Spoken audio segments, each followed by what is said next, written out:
The sword should have been sharper by now. King Thorne had been working the whetstone across steel for the better part of an hour, the rhythmic scrape filling the pre-dawn silence of his private chambers. 3 in the morning, and sleep remained as elusive as it had been every night for the past 10 years. The nightmares saw to that. They always did.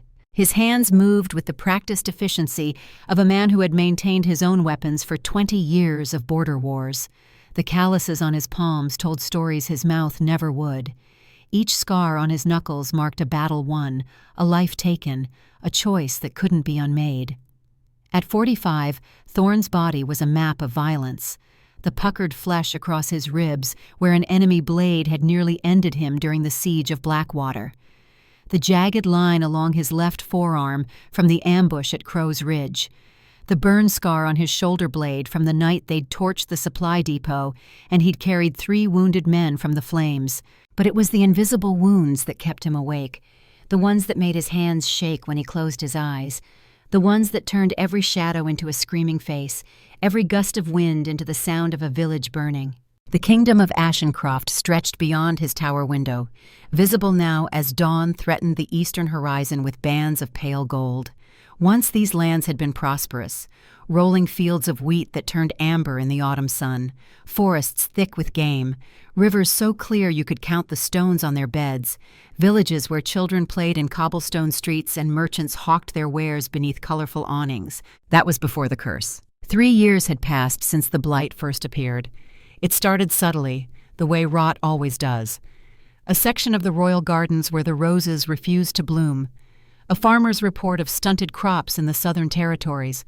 An elder wolf in the northern packs who couldn't hold his shift, his transformation flickering like a guttering candle before failing entirely. Then it spread. Now, Thorne looked out at a kingdom dying by degrees. The gardens beneath his window were a graveyard of brittle stems and cracked earth. The forests beyond had turned skeletal, their branches clawing at the sky like arthritic fingers. Reports arrived daily, each one worse than the last. Children born too weak to survive their first shift.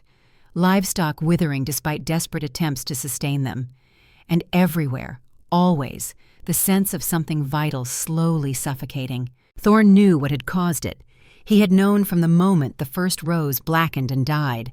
The curse was his doing, bought and paid for with innocent blood spilled in the name of security, in the name of protecting his people, in the name of ending a war that had already ground on for too long. The dying general's words echoed through his memory every single day. "Your kingdom will wither as my people did. Only blood of innocence can break what blood of innocence wrought." General Aldwin of Thornvale had spoken those words with his last breath, blood frothing at his lips, his hands bound behind his back. Thorne could still see the man's face, weathered and kind despite the circumstances, could still see the desperate plea in his eyes before the blade fell. He had been no general at all, just a farmer, just a man trying to protect his village from Thorne's advancing army. Thorne set down the whetstone and examined his blade, sharp enough to split a hair, sharp enough to kill. He'd been good at killing. 20 years of border wars had taught him efficiency, brutality, the cold mathematics of acceptable losses. He'd become the warlord his kingdom needed to survive, and in the process, he'd become something he could barely recognize in the mirror. The gray at his temples had spread over the past 3 years. His dark hair, once thick and warrior-long, now showed more silver than brown. The lines around his eyes had deepened into canyons. He looked older than 45. He felt ancient. His wolf stirred beneath his skin, restless and agitated. The creature had been increasingly difficult to control over the past 2 weeks, pacing and snarling at shadows within his mind. Thorne had attributed it to stress, to the approaching eclipse that loomed 5 days away, to the weight of watching his kingdom deteriorate while he remained powerless to stop it. But this morning, the agitation was different, stronger, more insistent. His wolf wanted something, needed something, was pulling towards something with an urgency that made Thorne's skin crawl and his heart race. A knock at the door interrupted his troubled thoughts. "Enter," he called, his voice rougher than intended. The door opened to reveal Marcus, his beta. 10 years Thorne's senior at 55, Marcus had been his father's most trusted advisor before age, and illness had taken the old king. For the past decade, Marcus had served at Thorne's side through every campaign, every battle, every impossible decision. His dirty blonde hair had gone mostly gray, but his ice-blue eyes remained sharp, calculating, missing nothing. This morning, however, something was off. Marcus's usual composed expression held an edge of tension, a tightness around his mouth that Thorne had learned to recognize during the wars. It was the look of a man carrying information he didn't want to share. "Your Majesty," Marcus said, his voice carefully neutral. "The Council is gathering for the morning briefing on eclipse preparations. They're waiting in the strategy room." Thorne nodded, but didn't move. His wolf snarled, the sound echoing through his mind like thunder. The agitation that had been building for weeks suddenly sharpened into something resembling direction. A pull, unmistakable and undeniable. "Are you well, sire?" Marcus asked. "You seem distracted." Distracted was an understatement. Thorne's entire body felt like it was vibrating with the need to move, to follow, to find whatever his wolf sensed with such desperate certainty. "I'm fine," Thorne lied. He stood, strapping the newly sharpened sword to his hip out of habit, though he doubted steel would be useful against the kind of threat facing his kingdom now. "I'll be there shortly." Marcus hesitated in the doorway, and for a moment, Thorne thought his beta might say something more. Instead, Marcus simply bowed and departed, closing the door with a soft click that sounded unnaturally loud in the pre-dawn quiet. Thorne tried to focus on the day ahead. The eclipse was 5 days away, 5 days to find the solution that had eluded him for 3 years. The prophecy spoke of an Omega born under a blood moon, a savior who could break the curse during the next eclipse. He'd sent scouts to every corner of Ashencroft and beyond, searching for anyone who fit the description. They'd returned empty-handed, one after another, their failure written in the apologetic slump of their shoulders. He had no Omega, no savior, no miracle waiting to manifest. He had only a dying kingdom and the certain knowledge that its death was his fault. Thorne made it halfway to the strategy room before his wolf took control. One moment he was walking through the familiar corridors of the castle, his boots echoing against stone floors he'd traversed 1,000 times. The next, his vision sharpened to predatory focus, his heart rate accelerated, and his feet changed direction of their own accord. His wolf was hunting, not prey, something else, something vital and necessary and impossible to ignore. Thorne's rational mind tried to assert control, to turn back toward his waiting council and the mountain of responsibilities demanding his attention. But his wolf had seized the reins completely, and all he could do was follow where it led. Through the eastern corridors, past servants who bowed and quickly moved aside, their faces showing confusion at seeing their king striding through the castle with such purposeful intensity at this early hour. Up a flight of stairs, down another corridor, toward the residential wing where his highest-ranking advisors and military commanders kept their private quarters. Toward Marcus's chambers. The realization sent a jolt of confusion through Thorne's conscious mind, but his wolf paid no attention. It knew what it needed, even if Thorne himself couldn't yet understand. He rounded the final corner and stopped. Marcus stood outside his own door, his body language radiating the kind of tension Thorne had seen on the eve of battle. The beta's hand rested on the door handle, but he wasn't entering. He was standing guard. "Against what? Against whom?" "Your Majesty," Marcus said, and his voice held none of its usual steady composure. His ice-blue eyes darted between Thorne and the closed door.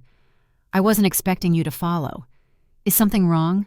"Everything," Thorne wanted to say. "Nothing. I don't know."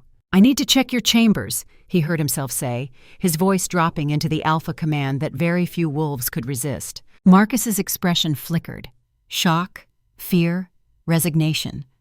All three passed across his face in the span of a heartbeat before his usual mask of calm competence slid back into place. "Of course, sire, though I'm not sure what you're looking for.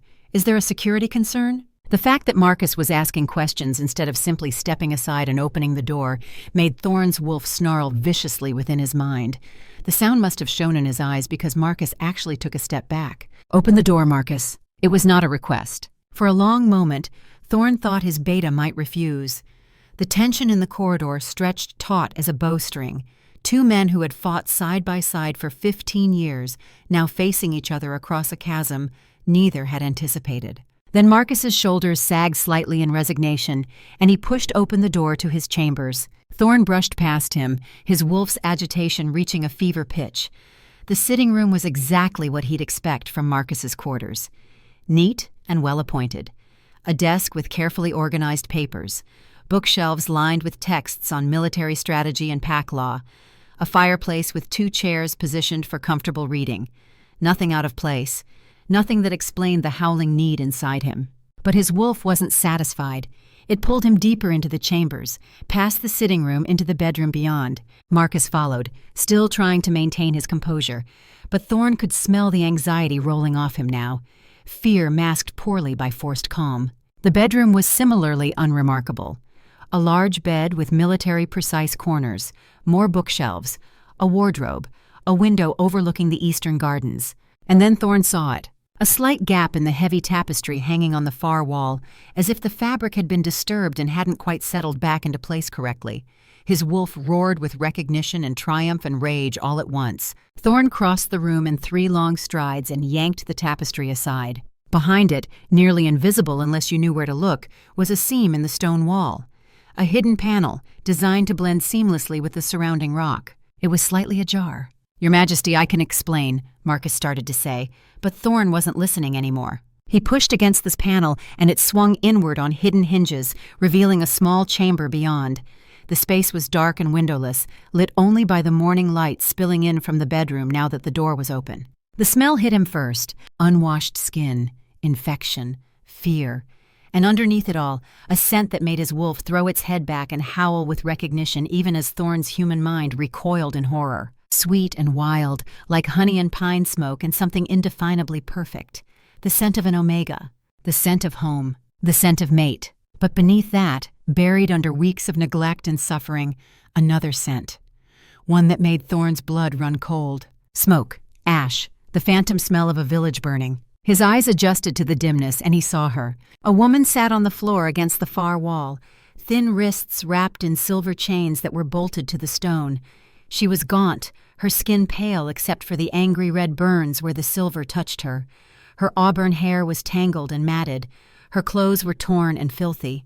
But her eyes, amber eyes that met his with a mixture of defiance and desperate hope and something else. Something that made the floor tilt beneath Thorne's feet. Recognition. Not the recognition of the mate bond, though that was there too, burning into existence between them like a brand searing flesh. No, this was different. Deeper, more devastating. He knew those eyes. He had seen them before, 10 years ago, in a village that was burning. A young woman, barely more than a girl, screaming as soldiers in his colors dragged her from a house engulfed in flames. He had been on horseback, watching his orders carried out, and he'd seen her face illuminated by firelight, had seen those same amber eyes, wide with terror and grief and rage. He had ordered her spared, the only mercy he'd shown that day. Too young to be a threat, he'd told his soldiers. Let her go. And now she was here, in his castle, chained to a wall in his beta's secret chamber. The moment their eyes locked, pain exploded in Thorne's chest, a searing, burning sensation that made him gasp, made his wolf throw its head back and howl in recognition and triumph and anguish all at once. The mate mark was forming on the back of his neck, invisible but burning like a brand. Every nerve in his body lit up with awareness of her, connection to her, need for her. The bond snapped into place between them like a physical thing, a golden thread he could almost see in his mind's eye, tying his fate to hers irrevocably. "Mate," his wolf whispered with savage satisfaction. "Monster," his conscious mind replied with equal certainty. Because this woman wasn't just his fated mate. She was a ghost from his past, a victim of his atrocities. The girl from Thornvale who had survived when so many others hadn't, and she recognized him too.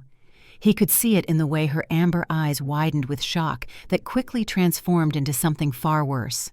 Horror, hatred, betrayal written across her face in letters of fire. The woman gasped, her hand flying to her own neck as if she could feel the mark forming there too. "What is this?" Her voice was hoarse from disuse, barely more than a whisper. "What is happening?" She could feel it. The bond snapping into place between them, invisible but undeniable. A connection that rewrote everything Thorne thought he knew about his life in the space of seconds. "Your Majesty, please, let me explain." Marcus's voice came from behind him, tight with poorly concealed panic. The sound of his beta's voice cut through the haze of shock. Rage unlike anything Thorne had ever experienced flooded his system, hot and vicious and demanding blood.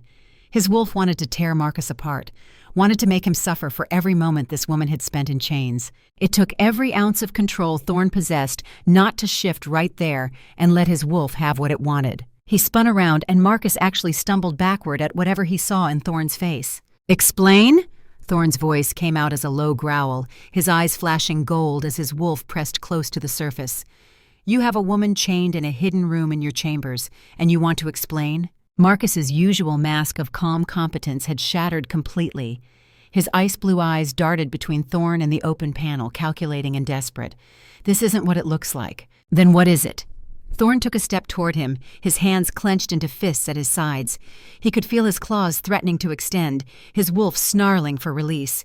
"Tell me why my mate is chained to your wall." The word hung in the air between them. "Mate." Marcus's expression shifted. Shock, and something that might have been resignation flickering across his features. "Your mate," he repeated slowly. Then his shoulders sagged slightly, and Thorne saw the exact moment his beta made a decision. "I didn't know. I swear to you, I didn't know she was your mate." "That doesn't answer my question." Thorne's voice was dangerously quiet now. "Why is she here at all?"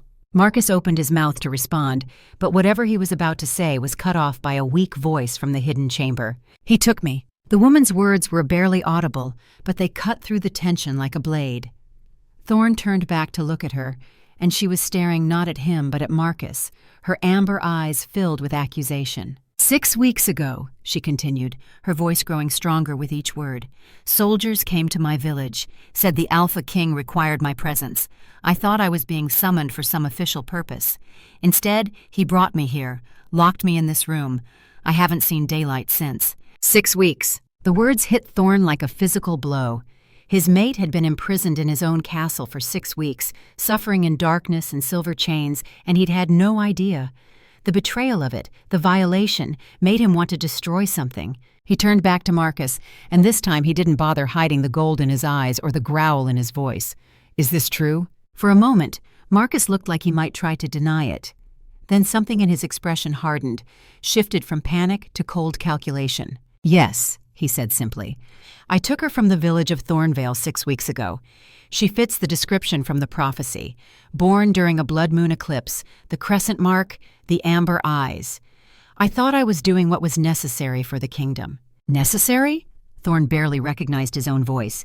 "Kidnapping an Omega and keeping her chained in secret is necessary?" "You don't understand," Marcus started to say, but he didn't get to finish, because Thorne's wolf had finally had enough of talking. Marcus must have seen it coming in Thorne's eyes, because he turned and bolted for the door. He was fast, beta fast, but Thorne was faster. He caught Marcus before he'd made it 3 steps, grabbing him by the back of his jacket and hauling him backward with enough force to slam him against the wall. Marcus twisted in his grip, and suddenly there was a knife in his hand, appearing from some hidden sheath. He slashed upward in a desperate arc, aiming for Thorne's throat. Thorne caught his wrist mid-strike, squeezing until he felt bones grind together. Marcus cried out in pain, and the knife clattered to the floor. "You dare!" Thorne snarled, his wolf so close to the surface now that his voice was barely human. "You dare raise a weapon against your Alpha King?" Marcus's face had gone white, but there was a manic kind of defiance in his eyes. "You don't understand what's at stake. The eclipse is in 5 days. 5 days, and if we don't break the curse, the kingdom dies. I found the answer. I found the way to save everyone, but you're too bound by your precious honor to do what needs to be done." "What are you talking about?" Thorne demanded, tightening his grip. "The prophecy," Marcus gasped out. "I found the rest of it, the part that was lost. There are 2 ways to break the curse, 2 ways, but only one that guarantees success." Before Thorne could respond, before he could demand more answers, the sound of running footsteps echoed in the corridor outside. His roar when he'd confronted Marcus must have carried through the castle, because suddenly the doorway was filled with guards, their weapons drawn, their eyes wide as they took in the scene, their Alpha King with his hands on his beta's throat, the hidden chamber visible behind them, the woman in chains. Commander Lissa arrived with the guards, her warriors bearing evident even in the crisis. She was 45, same age as Thorne, with dark hair pulled back in a severe braid and eyes that had seen too much death in the border wars. She'd served with him for 15 years, one of the few who'd survived with both body and soul relatively intact. She took in the situation with a single sweeping glance, her hand moving to her sword hilt. "Seize him," Thorne commanded, releasing Marcus and stepping back. His wolf wanted to finish this personally, wanted blood and vengeance, but his human mind knew that wouldn't serve anyone. This required justice, not rage. "Take him to the dungeons. Triple guard. No one goes in or out without my direct order. Commander Lyssa, you're responsible for security. If he escapes, I'll have the heads of everyone involved." "Understood, Your Majesty," Lyssa said, her voice crisp and professional. She gestured to the guards. "Secure the prisoner. Maximum restraints." The guards moved immediately, grabbing Marcus's arms and wrenching them behind his back. To his credit, the beta didn't struggle. He just stared at Thorne with an expression that might have been regret or might have been contempt. It was impossible to tell. "You're making a mistake," Marcus said as the guards hauled him toward the door. "Ask her about the prophecy. Ask her what she's really meant for. You'll see. You'll understand why I did this." "Take him away," Thorne ordered, not wanting to hear another word from the man who had been his most trusted advisor and had betrayed that trust in the worst possible way. The guards dragged Marcus out, Lyssa following to ensure proper containment. Thorne stood there breathing hard, trying to wrestle his wolf back under control. Every instinct he had was screaming at him to go to his mate, to get her out of those chains, to hold her and reassure her, and make absolutely certain she was real and safe and his. But he forced himself to wait until the sounds of the guards taking Marcus away had faded completely, forced himself to take several long breaths and push down the rage and possessiveness until he could think clearly again. Then he turned back to the hidden chamber. The woman was still sitting against the wall, her eyes wide and fixed on him. She looked fragile, breakable, with her thin frame and the way her hands trembled slightly where they rested in her lap. But there was strength in the set of her jaw, in the way she met his gaze without flinching. Thorne approached slowly, carefully, the way he might approach a wounded animal. His wolf was howling at him to move faster, to claim her, to mark her, but his human side knew she had to be terrified. She'd been imprisoned for 6 weeks. She had no reason to trust him, mate bond or not. "I'm not going to hurt you," he said softly, kneeling down so he was at her eye level rather than looming over her. "I swear to you, you're safe now." She studied his face, those amber eyes searching for something. "You're the Alpha King," she said. It wasn't a question. "Yes, my name is Thorne." He kept his voice gentle, non-threatening. "What's yours?" "Sarah." Her voice was still hoarse but stronger than before. But even as she said her name, Thorne saw the recognition flickering in her eyes, the way her expression shifted from wariness to something harder, more certain. She knew him. Not just as the Alpha King. She knew him as the warlord who had destroyed her village 10 years ago. "You," she said, and her voice dropped to something between a whisper and a growl. "You're the monster who killed my parents." The words hit Thorne like a blade between the ribs. "The girl from Thornvale, you survived." Sarah's laugh was bitter, broken. "Survived. Is that what you call this?" She gestured with her chained hands to the burns on her wrists, to the dark cell that had been her prison, to the ruins of what her life had become. And Thorne knew, with absolute devastating certainty, that the universe had just delivered him the cruelest form of redemption imaginable. His fated mate, the Omega who could break the curse and save his kingdom, was the daughter of the man whose dying curse had created the blight in the first place, was a survivor of the massacre he had ordered, was a victim of his atrocities. The mate bond pulsed between them, warm and insistent and undeniable, and Sarah looked at him with eyes full of hate. 2 days had passed since Thorne had found Sarah chained in Marcus's hidden chamber. 2 days of her recovering under Physician Nira's careful attention while the castle buzzed with whispers and speculation. 2 days of Thorne struggling with the impossible reality that his fated mate was the daughter of a man he'd executed, a survivor of a village he'd burned, a victim who had every right to despise him. And now, with only 3 days remaining until the eclipse, time was running out. Sarah woke in Thorne's chambers with afternoon sun streaming through windows that overlooked gardens she'd only seen in darkness during that first terrible discovery. The burns on her wrists had begun to heal under the physician's care, though the silver scars would remain forever, pale reminders of 6 weeks spent in chains. She sat up slowly, testing her strength, and found it returning. Not fully, not yet, but enough that she could stand without her legs buckling. enough that she could think clearly past the haze of pain and exhaustion that had consumed her for so long. The mate bond hummed at the base of her neck, a constant awareness of Thorne, even when he wasn't in the room. She could feel him somewhere in the castle below, his emotions bleeding through their connection.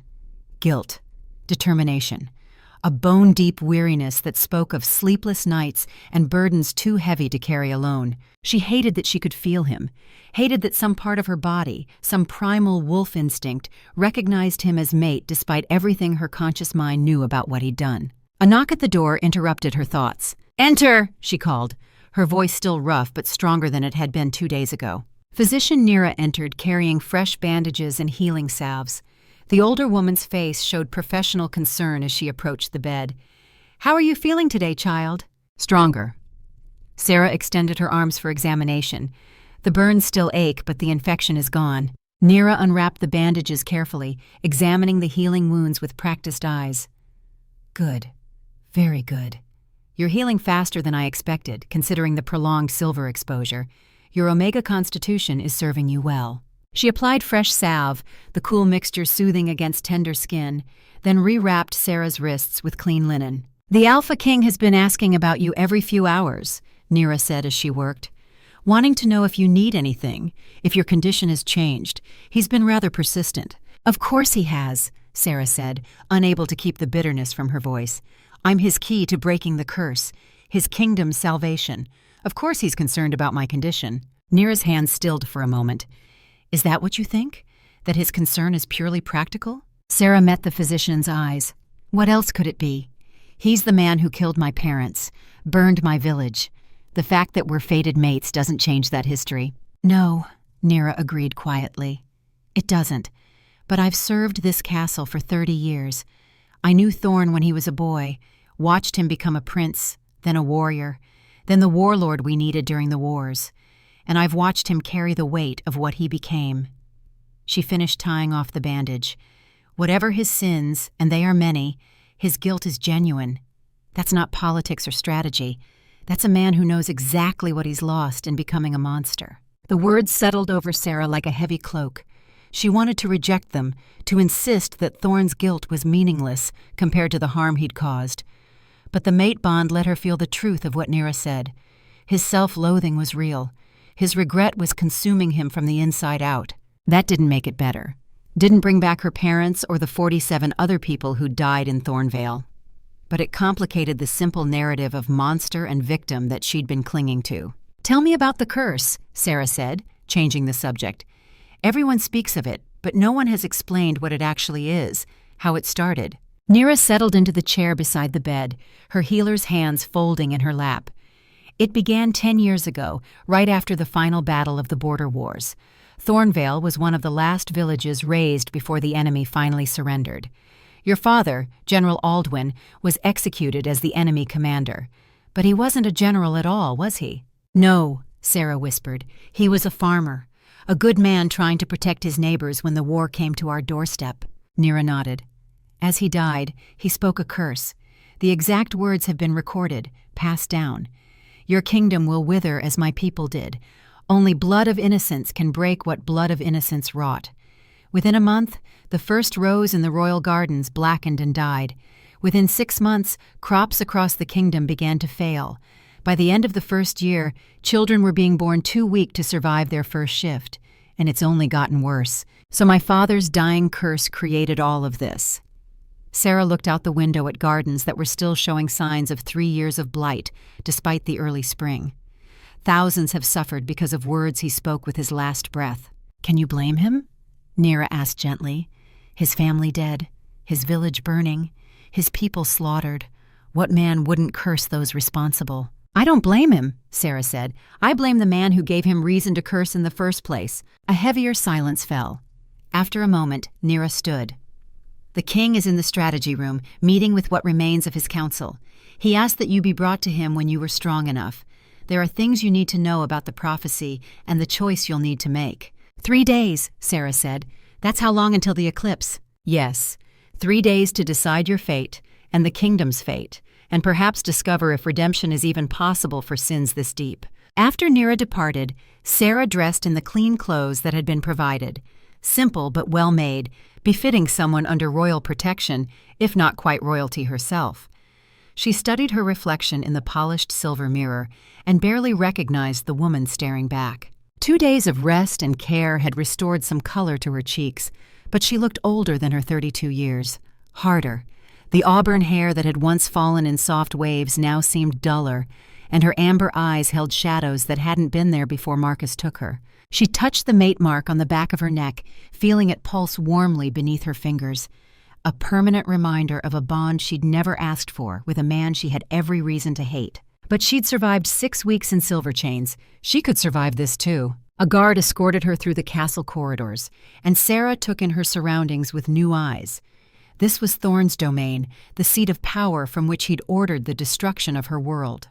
But it was also a place of beauty, with tapestries depicting pack history and windows that let in golden afternoon light. A place where servants went about their duties with quiet efficiency, and guards stood at attention but didn't radiate menace. A place that was dying, just like her village had died, but slowly, over years instead of hours. The strategy room was smaller than she'd expected, designed for working sessions rather than grand councils. Thorne stood at a large table covered with maps, his hands braced on the wooden surface as he studied territorial boundaries. Commander Lyssa stood to his right, pointing out something on the northern border. They both looked up as Sarah entered, and she felt the mate bond flare with Thorne's immediate awareness of her presence. "Sarah," he said, and his voice held careful neutrality. "How are you feeling?" "Stronger." She moved to the table, looking at the maps spread across its surface. "These show the extent of the curse?" "Yes." Thorne traced a finger across regions marked with different colored inks. Red for territories where crop failure is severe. Black for areas where the water sources have become contaminated. Yellow for places where birth rates have dropped below sustainability levels. Nearly the entire kingdom is affected. Only the far western mountains have been partially spared, probably because they're so sparsely populated. Commander Lyssa nodded respectfully to Sarah. "My lady, I'm glad to see you recovered." "Thank you for securing Marcus," Sarah replied, "and for protecting me during the discovery." "It was my honor." Lyssa's expression was difficult to read, but there was respect in her eyes. "What was done to you should never have been allowed to happen under this roof." The three of them stood around the table in uncomfortable silence for a moment. Finally, Thorne spoke. "Marcus has been interrogated. He's been very forthcoming about the conspiracy and about information he discovered regarding the prophecy. There are things you need to know, Sarah. Things that will affect the choice you need to make." Sarah steeled herself. "Then tell me." Thorne nodded to Lyssa, who retrieved a scroll from a side table. "This is what Marcus found 3 months ago in a monastery archive. It's the complete version of the prophecy that's been guiding our search for a solution to the curse." He unrolled the parchment carefully, revealing aged ink and faded script. "An omega born under a blood moon shall appear when the moon next darkens the sun. 2 paths lie before the cursed king. First, the path of union, where mate bonds with mate in willing acceptance beneath the eclipse, their combined power breaking what hate has wrought. Second, the path of sacrifice, where Omega's life force transfers during ritual death, granting the executor power to shatter the curse in strength beyond measure." The words hung in the air like a death sentence. Sarah read the prophecy again, processing its meaning. "So there are 2 ways to break the curse. Voluntary bonding between mates during the eclipse, or killing me in a ritual sacrifice." "Yes," Thorne confirmed. Marcus planned the second path. He believed it was the only guaranteed solution, and that performing the sacrifice would give him enough power to challenge me for the throne. He saw it as serving 2 purposes, saving the kingdom and replacing what he viewed as my weak leadership. "But you stopped him," Sarah said. "I stopped him." Thorne's jaw tightened. "And I need you to understand something clearly. I will not follow the second path. I won't kill you to save my kingdom. That option is not on the table, regardless of what the prophecy says. Even if it means the curse continues, even if more people die, even then." Thorne's brown eyes held hers steadily. "I've taken enough innocent lives. I won't add yours to the count, prophecy or not." Sarah wanted to feel relief. Instead, she felt the weight of responsibility settle even heavier on her shoulders. "So the only option is voluntary bonding, which requires me to accept a mate bond with the man who destroyed my family." "I won't force you," Thorne said immediately. "You can still leave. I meant what I said 2 days ago. I'll provide an escort, supplies, enough resources to start a new life anywhere you choose. You'll be free, and your kingdom dies. Probably, eventually, but that's my burden to carry, not yours. Commander Lyssa cleared her throat. If I may speak plainly, Your Majesty? Go ahead. She turned to Sarah. There's something else you should know. Marcus wasn't working alone. He had supporters among the council. 6 of them, including Lord Aldrich, believed that sacrifice was necessary and were prepared to help him carry it out. They know about me? Sarah felt a chill run down her spine. They know the prophecy requires an Omega born under a blood moon. Lyssa's expression was grim. Lord Aldrich has been placed under house arrest along with the others, but they're still dangerous. They believe sacrificing you is the only way to save Ashencroft. So I'm not just choosing whether to bond with Thorne, Sarah said slowly. I'm choosing whether to stay in a place where powerful people want me dead. You'll be protected, Thorne said immediately. Lyssa and her most trusted warriors will guard you every moment. But yes, you need to know the full situation before you decide. Sarah moved to the window, looking out at the dying gardens below. 3 days until the eclipse. 3 days to decide if she could bind herself for life to the man who'd killed her parents. 3 days to weigh her hatred against the suffering of thousands of innocent people who'd done nothing wrong. The mate bond pulsed at her neck, carrying Thorne's emotions, his determination to protect her, his acceptance of whatever she chose, his desperate, hopeless hope that she might choose to stay. Tell me about the voluntary bonding, she said, not turning from the window. What exactly does it require? Thorne moved to stand several feet away, giving her space. We would stand together at the sacred altar during the eclipse, exchange vows witnessed by representatives from across the kingdom, then complete the claiming marks, where we bite each other at the neck and shoulder to seal the mate bond permanently. The bond would need to be consummated afterward, privately. If done correctly, with genuine acceptance from both parties, the combined power of our completed bond should break the curse. And if it doesn't work? If our bond isn't strong enough because I can't fully accept you? Then we'll have tried, and we'll find another way. But at least you'll still be alive. Sarah turned to face him. You're asking me to trust you, to bind my life to yours, to become queen of a kingdom I have every reason to want to see punished, and you're offering me nothing but your word that you'll honor my choices. I'm offering you nothing but truth, Thorne corrected. I can't give you back what I took from you. I can't undo Thornvale or bring back your parents. All I can do is promise that I'll spend every day trying to be better than the monster who ordered their deaths. And if that's not enough, then it's not enough. The honesty of it struck something in Sarah's chest. He wasn't making grand promises or swearing eternal love. He was just offering the brutal truth that some sins couldn't be forgiven, only lived with. I need time to think, she said. Time alone. Take all you need, Thorne replied. But Sarah, you should know that the conspirators are growing desperate.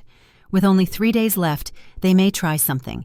Lyssa will post guards outside your chambers, for your protection, not to imprison you. Sarah nodded and left the strategy room with an escort of guards. As she walked back through the castle corridors, she felt the weight of impossible choices pressing down on her shoulders. That night, alone in Thorne's chambers while he kept his distance, Sarah sat by the window and watched the moon rise over Ashencroft. 3 days until that moon would darken in eclipse. 3 days to make a choice that would define the rest of her life. She thought about her parents, about the life they'd wanted for her, simple and safe in Thornvale before the wars came, about the healer Marin who'd raised her after their deaths, teaching her that helping others was the highest calling. She thought about the 47 people who died in the fire, about the thousands suffering now under a curse that her father had spoken, about the chain of violence and retribution that seemed to have no end. And she thought about Thorne, about the guilt she could feel through their bond, consuming him like a slow poison, about the choice he'd made to give her freedom, even if it meant his kingdom's death, about the possibility that monsters could choose to become something better, even if they could never undo what they'd been.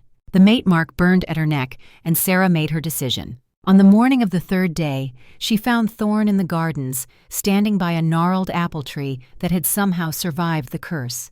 His back was to her, his shoulders tight with tension. I'll do it, she said without preamble. I'll perform the voluntary bonding during the eclipse. Thorne turned, shock and hope and fear chasing across his face. Are you certain? No. Sarah moved closer but maintained distance between them. I'm terrified. I still see my parents' faces when I close my eyes. I still hear Thornvale burning. The mate bond doesn't erase that history or make me suddenly forgive you. I don't expect forgiveness. Good, because I'm not offering it. Sarah met his eyes steadily. But I'm choosing to try to build something from the ashes anyway. Not for you. For the thousands of innocent people suffering under a curse they didn't create. For the chance that maybe this cycle of violence and retribution can finally end. The mate bond flared between them, carrying her determination and his overwhelming relief. Then we face this together, Thorne said quietly. Whatever comes after, we face it together. Together, Sarah agreed, though the word felt strange on her tongue. We have 2 days to prepare. Tell me what needs to happen. The sacred grounds had been prepared with the kind of efficiency that came from desperation. Ancient stone altar, weathered by centuries of ceremonies, stood at the heart of the castle gardens where all paths converged. The runes carved into its surface were older than anyone could remember, their meanings lost to time, but their power still humming beneath the granite like a sleeping heartbeat. Thorne stood at the edge of the prepared space as the afternoon sun began its descent toward the horizon. 4 hours until the eclipse began. 4 hours until he and Sarah would stand before witnesses and attempt something that might save his kingdom or damn them both. Commander Lissa approached with her characteristic directness, her battle-worn face showing the strain of the past days. She'd been coordinating security with the intensity of someone preparing for siege rather than ceremony. "Perimeter is secured, Your Majesty," she reported. 30 warriors positioned throughout the gardens, all loyal, all tested, no one with sympathies to Lord Aldrich's faction. "And the conspirators themselves?" Thorne asked. "House arrest holding. Guards report Lord Aldrich has been attempting to pass messages, but we've intercepted everything." She paused, her expression hardening. "They're not going to give up easily, sire. They believe too strongly that sacrifice is the only path." Thorne had expected as much. Men who convinced themselves they were serving the greater good rarely surrendered that conviction without a fight. Keep the watch doubled. If anyone moves toward these grounds who isn't on the approved list, stop them, with force if necessary. Lissa nodded and moved off to relay orders. Thorne remained standing at the altar, running his hands over the ancient stone. His father had stood here for his own mating ceremony 40 years ago, his grandfather before that. Generations of rulers binding themselves to their chosen mates, sealing bonds of love and alliance and political necessity. But none of them had stood here with the weight Thorne carried. None had needed to convince a woman who rightfully hated him to accept a bond that might be their only salvation. Sarah appeared in the garden entrance as the sun painted the sky in shades of amber and gold. Hestia had dressed her in the ceremonial gown traditional for Omega mates, white linen embroidered with silver thread in patterns of moons and wolves. The fabric was simple but elegant, and on Sarah it looked less like a wedding dress and more like armor worn for battle. Her auburn hair had been washed and brushed until it fell in waves around her shoulders. The burns on her wrists had healed enough to be covered with delicate silk wraps. She looked beautiful and terrified and utterly out of place, a village healer thrust into royal ceremony with no preparation and even less desire. The mate bond flared as she approached, carrying her emotions in waves that made Thorne's chest tighten. Fear, determination, grief for the life she'd imagined and would never have, resignation to the choice she'd made, and underneath it all, a thread of something that might have been hope, fragile and tentative and almost too small to name. "You look like a queen," Thorne said quietly as she reached him. "I feel like I'm walking to my execution," Sarah replied, but there was no heat in the words, just honest acknowledgement of how much this cost her. They stood together at the altar, not touching, the space between them charged with tension and the weight of what was coming. The sun continued its descent, indifferent to human suffering and the desperate gambles of dying kingdoms. The witnesses began gathering as the light turned strange and golden. Council members who had remained neutral or actively opposed the sacrifice faction. Military commanders who served under Lissa's authority. Representatives from territories across Ashencroft, all of them desperate for any hope that the curse might finally break. They formed a semicircle around the altar, their faces showing the strain of 3 years spent watching their world die. Some looked at Sarah with open hope, as if her mere presence promised salvation. Others looked at Thorne with barely concealed judgment, their expressions asking the question no one dared voice aloud. Did the warlord who caused this curse deserve the chance at redemption? Physician Nera arrived with Hestia, both women taking positions near the front. Commander Lyssa stood at the perimeter, with her hand on her sword hilt, her eyes constantly scanning for threats. The warriors under her command maintained their positions throughout the gardens, a military cordon around a ceremony that should have been joyous, but felt more like a last, desperate gambit. The sun sank lower, and the quality of light began to change, that peculiar amber glow that came before eclipse, as if the world itself was holding its breath. Thorne felt his wolf stirring beneath his skin, pacing and restless. The creature recognized what was coming, understood on some primal level that the next hour would determine everything. Sarah stood beside him, her hands clasped in front of her to hide their trembling. The mate bond let Thorne feel her terror, her grief, her desperate hope that she was making the right choice. He wanted to take her hand, to offer comfort, but he didn't have that right. Not yet, maybe not ever.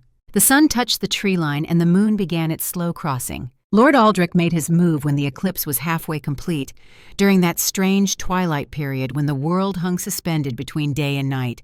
The sound of steel on steel rang out from the eastern perimeter, followed by shouting and the distinctive snarl of wolves in combat. Thorne's head snapped toward the commotion.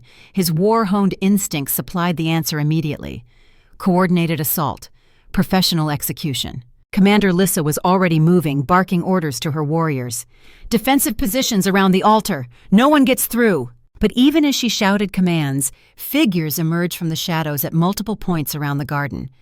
Not the 6 conspirators under house arrest, but others, soldiers in nondescript armor. Mercenaries, Thorne realized with cold dread. Lord Aldrich had hired outside forces. A dozen fighters converged on the sacred grounds from 3 directions, moving with professional efficiency. These weren't zealots acting on impulse.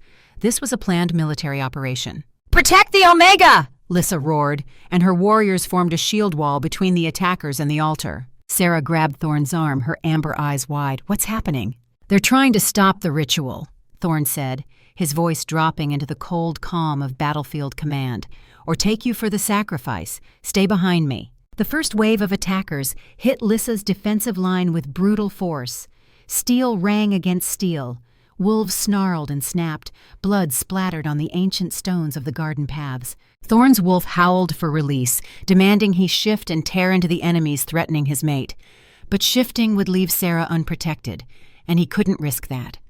Instead, he drew the sword at his hip, the blade he'd been sharpening when this nightmare began days ago. A mercenary broke through the defensive line, charging straight for the altar with a blade raised. Thorne met him halfway, his sword moving with the muscle memory of 20 years of combat. Block, parry, riposte. The mercenary fell, and Thorne stepped over his body without looking back. 2 more came, then 3. Lyssa was holding the main force, but fighters kept slipping through, all of them targeting Sarah with single-minded focus. Thorne fought with efficiency born of decades of war, every movement precise and lethal. He took a blade across his ribs, shallow but painful, another across his shoulder. Age had slowed him slightly, added weight to movements that had once been effortless. Behind him, Sarah watched with her hands pressed to her mouth, the mate bond flooding Thorne with her terror and her desperate need for him to survive. The eclipse continued its inexorable progression. The moon covered 3/4 of the sun now, and the light had taken on that eerie, flat quality that came right before totality. They were running out of time. Lord Aldrich himself appeared at the edge of the chaos, his distinguished silver hair wild, his face twisted with zealous determination. He'd clearly escaped house arrest with inside help. "You can't have her!" he shouted, his voice carrying over the sounds of combat. "The kingdom needs blood sacrifice. It's the only way!" He charged toward the altar, and Thorne moved to intercept. They met in a clash of steel, and Thorne realized with grim recognition that Aldrich had been a soldier once, before becoming a chaplain. His skills were rusty, but still present. "You're condemning us all!" Aldrich snarled as their blades locked. "Your guilt has made you weak." "My guilt made me stop," Thorne shot back, shoving Aldrich away and striking high. "There's a difference." The old Thorne, the warlord who'd burned Thornvale, would have killed Aldrich without hesitation. Clean, efficient, necessary. But the man he was trying to become disarmed instead of executed. His blade twisted, catching Aldrich's sword and sending it flying. The older man stumbled back, weaponless, and Thorne's point came to rest at his throat. "You're under arrest," Thorne said, again. Commander Lyssa appeared beside him, her own blade dripping red.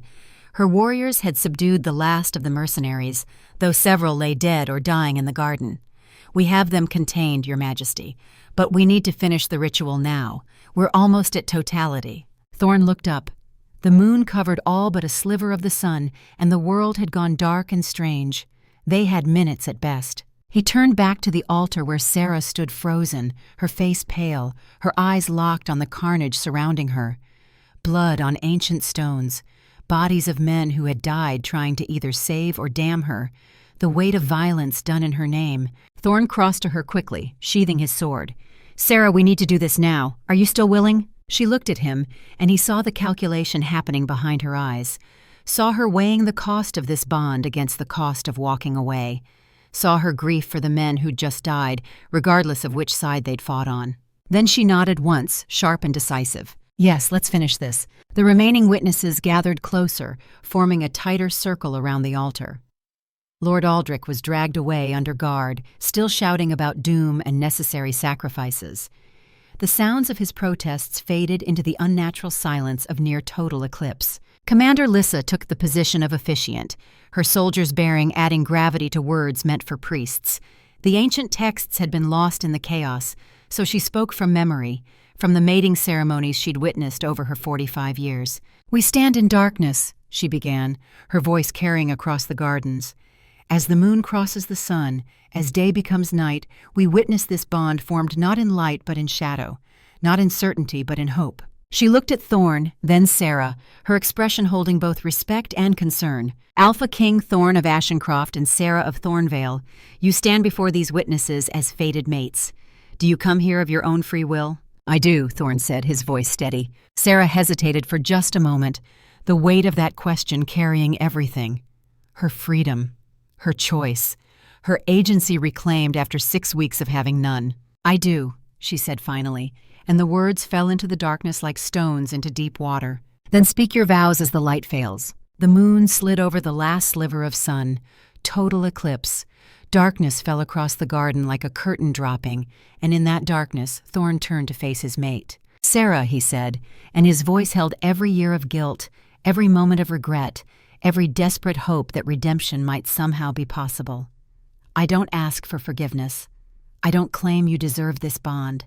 I vow only this.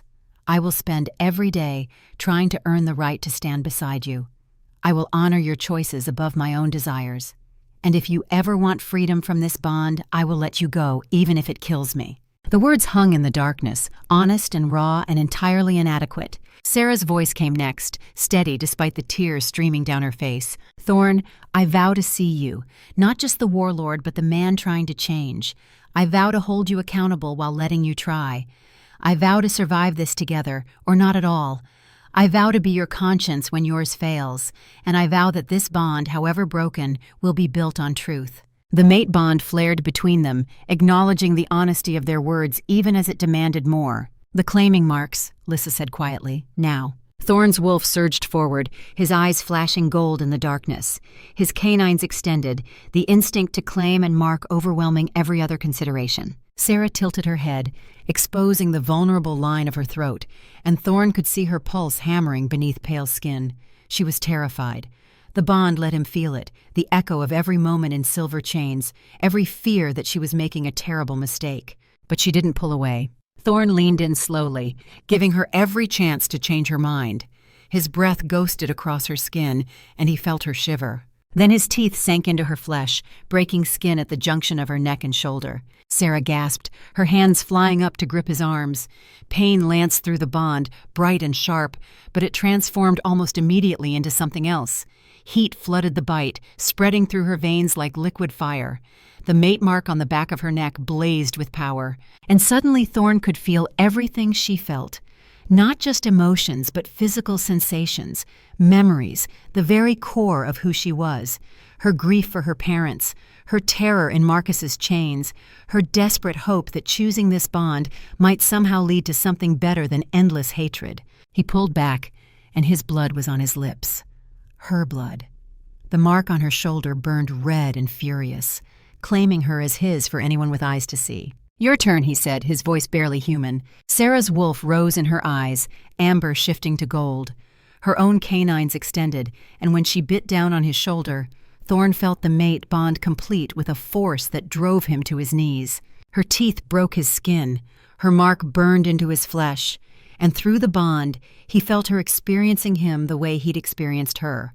All his guilt, all his regret, all his desperate, hopeless love for a woman who had every right to despise him. She felt the weight of 20 years of war, the slow transformation from idealistic prince to brutal warlord, the moment he'd given the order to burn Thornvale, and the sick certainty that had followed when he realized his intelligence had been wrong. She felt his nightmares, his self-loathing, his acceptance that he deserved damnation. And underneath it all, she felt his determination to be better, fragile and stubborn and refusing to die despite everything. Sarah pulled back, and they knelt facing each other in the darkness, both bleeding, both marked, both irrevocably bound. The mate bond hummed between them, no longer just a pull or a connection, but a living thing, a bridge between two souls that had no business being joined. And then the power came. It started small, a warmth in Thorne's chest where the bond burned brightest. Then it grew, spreading through his veins like wildfire. Not his power alone, but theirs, combined and amplified. The Omega's healing gift, meeting the Alpha's strength, and creating something entirely new. Sarah gasped as the same power flooded her. Her hands came up, glowing with golden light that grew brighter and brighter until it was almost painful to look at directly. "The curse," she whispered. "I can feel it, like a web wrapped around the kingdom, choking everything." "Can you break it?" Thorne asked, his own power rising to meet hers. "Not break," Sarah said, and her voice held a strange quality, as if she was seeing something beyond the physical world. "Absorb. Take it into myself. All the suffering, all the death, and transform it." "No," Thorne said immediately, "that will kill you." But Sarah wasn't listening. Her hands moved to the altar, and the golden light poured out of her into the ancient stone. The runes carved there blazed to life, responding to power they hadn't felt in centuries. Through the bond, Thorne felt what she was doing, felt her pulling the curse into herself, taking the poison that had killed his kingdom for 3 years and making it part of her own body.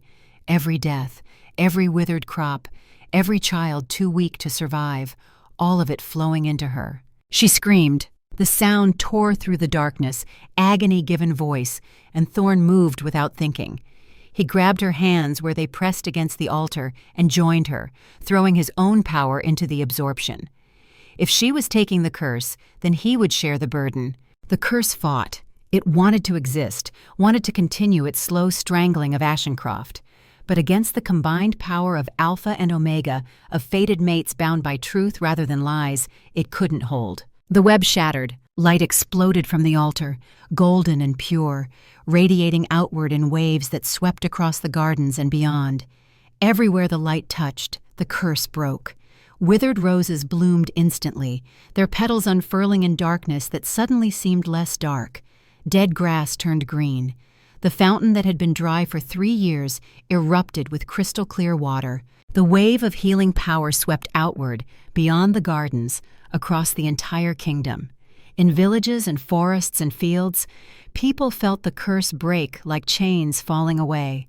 Sick children drew breath without pain for the first time in years. Crops that had been struggling suddenly pushed green shoots through soil. Wolves who'd lost the ability to shift felt their animals return, howling in triumph and relief. Ashencroft was healing, but the cost was brutal. Thorne and Sarah collapsed together, both nearly dead from the power expenditure. The curse was gone, but they'd taken its poison into themselves. Black veins spread up their arms from where their hands had touched the altar, physical manifestations of the suffering they'd absorbed. Around them, the witnesses stood in stunned silence, watching their Alpha King and Luna Queen lying unconscious in each other's arms. The eclipse began to pass, the moon sliding away from the sun, and natural light started to return to the world. But Thorne and Sarah remained in darkness, fighting a battle no one else could see. 4 days passed before both of them woke. When they did, it was to a world transformed. The gardens outside Thorne's chambers bloomed with aggressive life, colors almost obscene in their vibrancy after 3 years of gray death. Reports flooded in from every territory telling the same story. The curse was completely, utterly gone. But Sarah and Thorne bore permanent marks of what they'd done. Black veins beneath their skin that would never fade. Visual reminders of the price they'd paid. Physician Nira examined them both with wonder in her eyes. "You should have died," she said simply. "The amount of curse energy you absorbed should have stopped your hearts. But the mate bond kept you alive, kept you synchronized." Sarah looked at her scarred arms, then at Thorne's matching marks. "These will never heal, will they?" "No," Nira confirmed. "You'll carry these scars for life." "There are worse things to remember," Sarah said quietly. The trials came 2 weeks later. Marcus, Lord Aldrich, and the 5 other conspirators were brought before the assembled court. Thorne pronounced sentences with a voice that carried no satisfaction. The right of removal for Marcus, severing his wolf permanently, but allowing him to stay in Ashencroft as a human.